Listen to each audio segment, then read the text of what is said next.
सूर्या समाचार के special show राज की बात में इस बार हरियाणा के कैबिनेट मंत्री अरविंद शर्मा ने शिरकत की।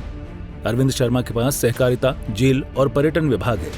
जब एसोसिएट एडिटर राज ठाकुर ने उनसे राम रहीम की पैरोल के चुनावी कनेक्शन को लेकर सवाल पूछा तो अरविंद शर्मा ने इस बात से इनकार किया और कहा कि कानून की नजरों में सभी बराबर हैं।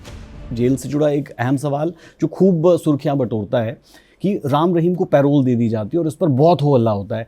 तो लोगों को समझाने के लिए कि उसका सीधे तौर पर जेल मंत्रालय से क्या लेना देना होता है और वो पैरोल कैसे दी जाती है। कानून के हिसाब से जो है सिस्टम है कि कोई आदमी अगर जेल में बंद है, वो अपनी एप्लीकेशन लगाता है तो सारा कानूनी तौर पर सारा सिस्टम होता है। इसमें सरकार का कोई ज़्यादा लेना देना इसमें है नहीं, सरकार का लेना देना नहीं, जेल विभाग का भी लेना देना। मान लो अगर कोई पूछता है कि भी इसका कंडक्ट कैसा है, एक मिनट, अगर उसका अच्छा होगा तो उसका कंडक्ट अच्छा बताया जाएगा, अगर उसका खराब होगा तो उसको खराब बताया जाएगा। तो जेल विभाग ने इसमें बताओ क्या करना है। अगर आपका कंडक्ट अच्छा है तो आपको अच्छा बताएगा। चीज़ें तो गाइडलाइंस, पॉलिसी, लॉ के हिसाब से आएंगी ना, जो सारे की सारी। बिल्कुल। तो इसमें कोई वो नहीं, इसमें सारे जो भी प्रोसेस है, आम कैदी को भी पैरोल मिलती है, बाबा को भी मिलती है, सबको, लेकिन कानून की नज़रों में सब बराबर है। किसानों पर बकाया कर्ज की भी कैबिनेट मंत्री अरविंद शर्मा ने जानकारी दी। उन्होंने कहा कि लगभग 28 लाख किसानों पर 60 करोड़ रुपए का कर्ज बकाया है।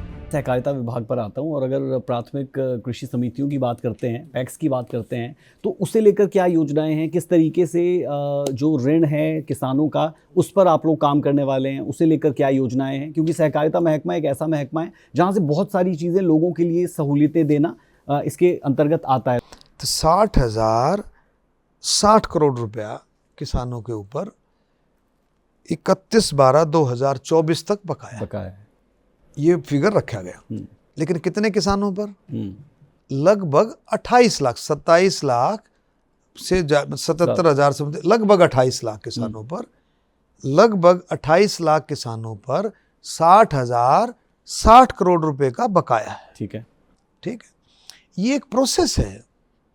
अब विपक्ष सुनना चाहता है भाई क्यों है, क्यों इतना है, 10 साल में, 11 साल में।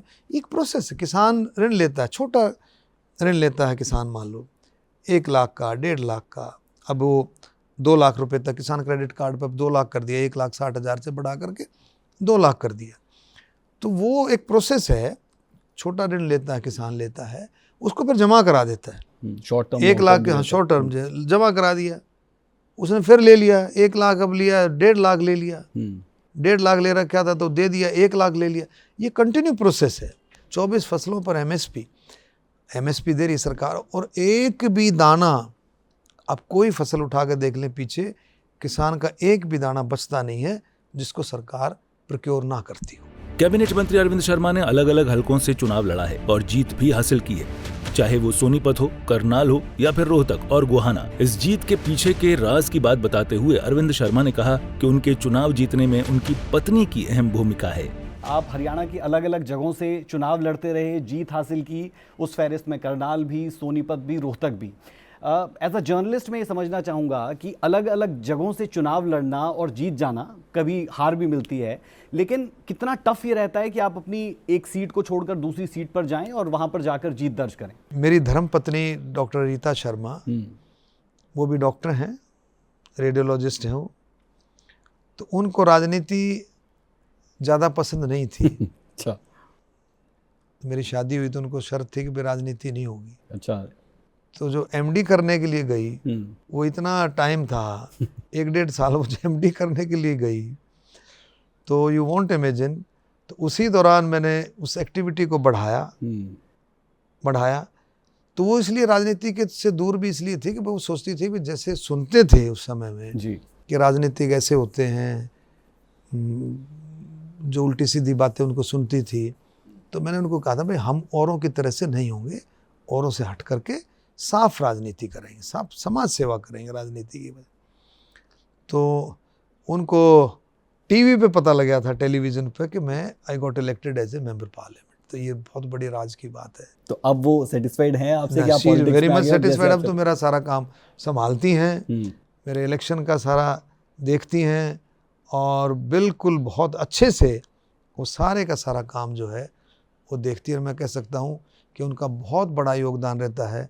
मैं रोहतक से चुनाव जीता, करनाल से जीता, एक सिर्फ एक चुनाव था जो सोनीपत का जो इंडिपेंडेंट था, जो वो थोड़ा सा दूर रही, बाकी सभी चुनावों में उसने दिन रात मेहनत की। और उसका मैं श्रेय भी देता हूँ कि उसको बहुत बड़ा श्रेय है, उसकी जीत में बहुत बड़ा श्रेय मेरी धर्मपत्नी का है। काबिल गौर है कि अरविंद शर्मा वर्तमान में हरियाणा विधानसभा में गोहाना विधानसभा क्षेत्र का प्रतिनिधित्व करते हैं। सूर्य समाचार के लिए ब्यूरो रिपोर्ट।